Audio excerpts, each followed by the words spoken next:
जोहार साथियों, मैं सरफराज कुरैशी और आप देख रहे हैं न्यूज स्टॉपेज। झारखंड में पहले चरण का चुनाव में महज 5 दिन बचे हुए हैं। एक दूसरे को लेकर वार पलटवार का दौर जारी है। भाजपा आक्रामक है हेमंत सरकार पर, रोटी माटी और बेटी के मुद्दे पर, बांग्लादेशी घुसपैठियों के मुद्दे पर। इसे एक तरह से यहां पर मुहिम बनाने की कोशिश में लगी हुई है भाजपा। बटेंगे और कटेंगे जैसे नारे दे रही है। कई नेताओं ने यहां बटेंगे तो कटेंगे की बात कही है और हिंदू वोटरों को एकजुट करने की कोशिश की है। हालांकि क्या चुनाव में इसका लाभ मिलता है या नहीं मिलता है, लेकिन कोशिश जारी है, ध्रुवीकरण की कोशिश हो रही है।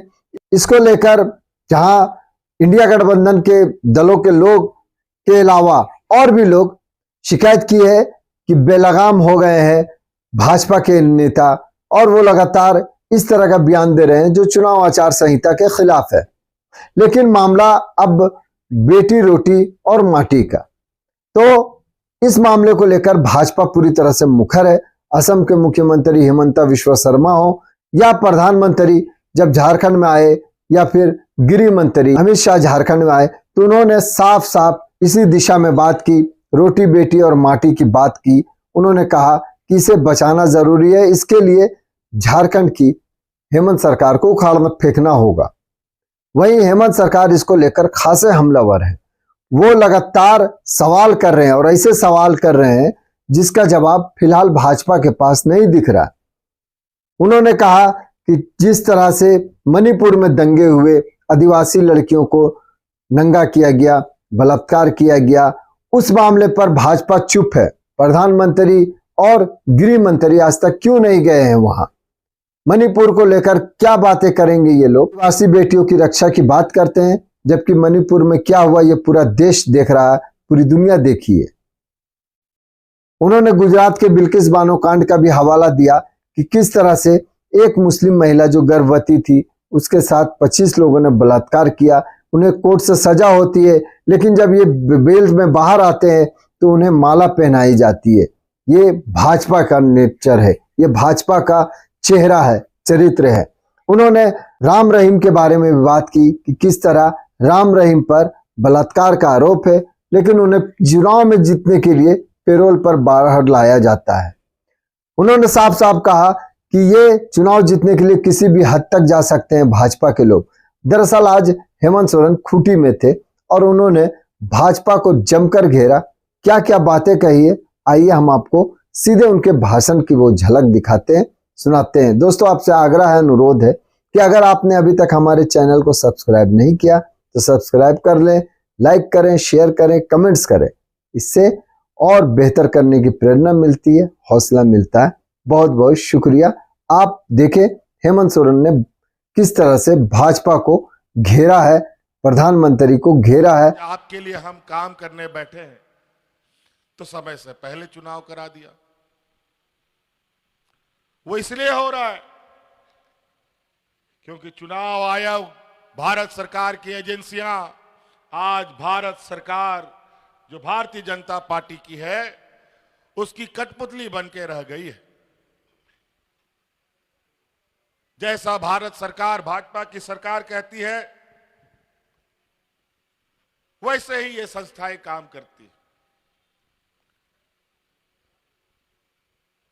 जहां जैसा मन करो वैसा करो। आज यहां समय से पहले चुनाव करा दिया। अभी चुनाव कराने के लिए जो पुलिस फोर्स अलग अलग राज्यों से मंगाया है चुनाव आयोग ने, वो भी बड़ा विचित्र तरीके के पुलिस सिपाही सब यहां आ गया है। अभी कल परसों सिमडेगा में जो पुलिसों को चुनाव कराना है वो पुलिस रात के अंधेरे में अपने कैंप से बाहर निकलते हैं और पूरे शहर में गोलियां चलाते हैं, एक दहशत का माहौल बनाते हैं ताकि हम आदिवासी लोग इनके बंदूक के सामने डर के वोट देने के लिए ना निकल पाए। दूसरे तरफ पूरे राज्य में ईडी सीबीआई का पूरा दहशत मचा हुआ है। यहां छापा मारो, वहां छापा मारो। 50 जगह छापा मारता है तो 20 लाख 50 लाख रुपए इन लोग को मिलता है। अजीब स्थिति है।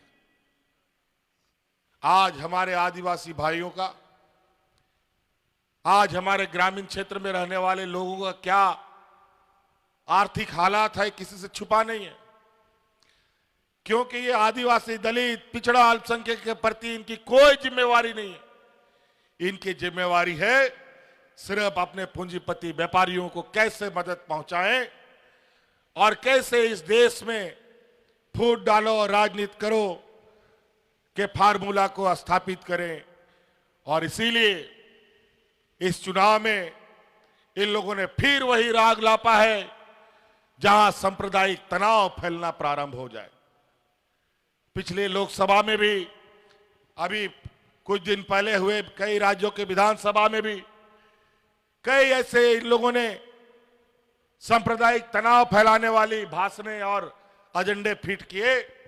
कभी बोला भैंस चुरा के ले जाएगा, कभी बोला महिलाओं का मंगलसूत्र चुरा ले जाएगा, और आज झारखंड में बांग्लादेशी घुसपैठी का बात बोलता है, रोटी बेटी और माटी हड़पने का बात करता है। ये नालायक लोग क्या बात करेगा रोटी बेटी और माटी के बारे में, जिनको ना रोटी से मतलब, ना बेटी से मतलब, ना माटी से मतलब है। इनको सिर्फ और सिर्फ पैसों से मतलब है, इस राज्य के खनिज संपदाओं से मतलब है। और इसीलिए एक जाति विशेष व्यक्तियों को, समूह को टारगेट करके एजेंडा फिक्स करते हैं। आज ये क्या बात करेंगे बेटी के बारे में? इनके राज्यों में तो जो लोग बेटियों का रेप करते हैं, सामूहिक बलात्कार करते हैं, उन लोग को सजा हो जाता है और जेल से छुड़ा करके वोट मांगने के लिए भेजता है। ये लोग क्या बात करेंगे बेटी का?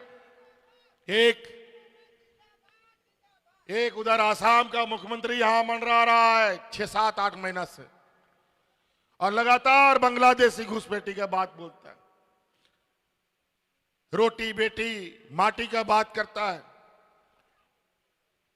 मणिपुर, असम, नागालैंड, उधर पहाड़ का 6-7 राज्य मिलाकर के एक डेवलपमेंट अथॉरिटी बनाया गया है, उसका चेयरमैन भी अगला है। और उससे पूछिए कि मणिपुर में आदिवासी महिलाओं के साथ तुम क्या करवा रहे हो, उसके बारे में झारखंड के लोगों को क्यों नहीं बताते? आज तक प्रधानमंत्री, गृह मंत्री वहां तक मुंह उठा करके क्यों नहीं जाके देखा? आज तक एक भी शब्द इन लोगों ने नहीं बोला कि किस तरीके से आदिवासी महिलाओं को, बेटियों का इन लोग चीरहरण करते हैं, और यहां आकर के आदिवासियों के हित की बात करते हैं, बेटियों का बात करते हैं। क्या बात करेंगे ये लोग? और यहां आकर के हम लोग के बीच में सांप्रदायिक जहर डालने का काम कर रहा है। रोटी का बात करता है। खूंटी, सिमडेगा, गुमला गवाह है डबल इंजन की सरकार में 2019 से पहले यहां पर लोग हाथ में राशन कार्ड लेकर के भात भात करते मर गया। हम कई लोगों के घर गए थे और उसी समय हम लोगों ने संकल्प लिया कि अब डबल इंजन को इस राज्य से हटाना होगा, नहीं तो यहां का आदिवासी मूलवासी नहीं बचेगा। फिर हम लोगों ने जोर लगाया और 2019 में हम लोगों ने सरकार बनाई। और आज देखिए ये लोग 2019 से पहले कितना मॉब लिंचिंग हुआ, कभी बच्चा चोरी के नाम पर, कभी गाय चोरी के नाम पर, लेकिन कहीं कोई अता पता नहीं कि ये घटना कौन करता है। लेकिन जब इसके तह में जाइएगा तो पता चलेगा यही भारतीय जनता पार्टी का लोग, आरएसएस का लोग इसके पीछे पड़ा रहता है। अभी देखिए बच्चा चोरी की बात, आदमी चोरी की बात, ये लोग तो विधायक चोरी करता है, सांसद चोरी करता है, जहां वोट नहीं मिलता है विधायक को चुरा करके सरकार बनाने लगता है। बड़ा विचित्र हालत। और माटी का क्या बात करेगा। यहां जितना कोयला खदान है, जितना आयरन ओर का खदान है, जितना बॉक्साइट का खदान है, पूछ लो, जाके पता कर लो वो खदान किसका है। इन्हीं लोगों का, व्यापारी मित्रों का है। और इनका नजर यहाँ के जल जंगल जमीन पर है और ये नजर हम आदिवासियों को उजाड़ने का है। यहीं बगल में छत्तीसगढ़ है, वहां जाके देख लो, अपने व्यापारी मित्रों को हसदेव का जंगल दे दिया है खोदने के लिए, खनिज निकालने के लिए। वहां के आदिवासियों को जंगल से खदेड़ा जा रहा है। जो विरोध करता है उसको नक्सल बोलता है और गोली से भून देता है और जेल में डाल देता है। झूठा राशन देने में ये लोग माहिर है। अभी हम 1000 रुपया दे रहा है तो बोलता है हम 2100 रुपया देगा। हम बोले कहा 2100 रुपया तुम देगा यार, जरा बताओ, और देगा तो कहां से देगा ये बताओ। अभी तो तुम्हारा सरकार भी नहीं है, खाली खरीदो बेचो यही काम इनका है। अभी बोलता है 500 रुपया सिलेंडर देंगे। पूछिए, इनका ही सरकार है आसाम में, क्या वहां 500 रुपया सिलेंडर मिलता है? इसी का सरकार छत्तीसगढ़ में है, पूछो वहां 500 रुपये सिलेंडर मिलता है?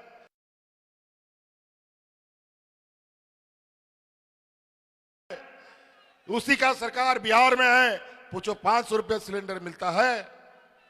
या खाली झूठ बोलता है। ये लोग पॉकेट मार है, पॉकेट ऐसा काटेगा कि पता भी नहीं चलेगा। ये लोग आज महंगाई आसमान छू रहा है। दाल, तेल, नमक, बच्चा लोग का कलम, कॉपी, किताब, जूता, चप्पल सब महंगा। गाड़ी का भाड़ा, स्टेशन का भाड़ा, ट्रेन का भाड़ा, सब महंगा हो गया। लेकिन आमदनी बढ़ने का कोई रास्ता नहीं। कुछ लोग हमारे ही बीच के, हमारे ही जात बिरादरी के लोग, कोई हो है, कोई मुंडा है, कोई उराव है, कोई संथाल है, इन लोग का एजेंट बन गया है। पैसा ले लेकर के हम लोग के बीच में समाज में दरार डालता है और इसीलिए इन लोगों को एजेंट बना करके बड़े पैमाने में हमारे बीच में घुसा रखा है। इनको पहचानिए, रिश्ता नाता सब निभाएंगे लेकिन वोट नहीं बंटने देंगे, ये कसम के साथ आगे बढ़ेंगे। डबल इंजन की सरकार में क्या नहीं देखा।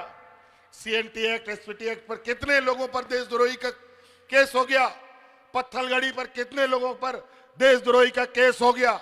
यही भारतीय जनता पार्टी और एनडीए के सरकार ने किया। हमारे आदिवासी भाई आज जेल के अंदर में होते। आज हमने सरकार बनाई, हमने पत्थलगड़ी के सभी केसेस वापस किए और सीएनटी एसपीटी के सभी केसेस हम लोगों ने वापस करने का काम किया। क्या मुंडा नाम था, अब्राहम मुंडू, उसका घर गया था, हम यहीं पर चौराहे में गोली से उड़ा दिया उसको, और इसका परिवार को हमने नौकरी देने का काम किया ताकि उसका जीवन यापन हो सके। ये लोग गोली चलाने वाले लोग हैं, ये अधिकार लूटने वाले लोग हैं। इसलिए इन लोगों से हमें हर हाल में बचना होगा और अपने घर परिवार, अपने रिश्तेदारों को भी बचा के रखना होगा।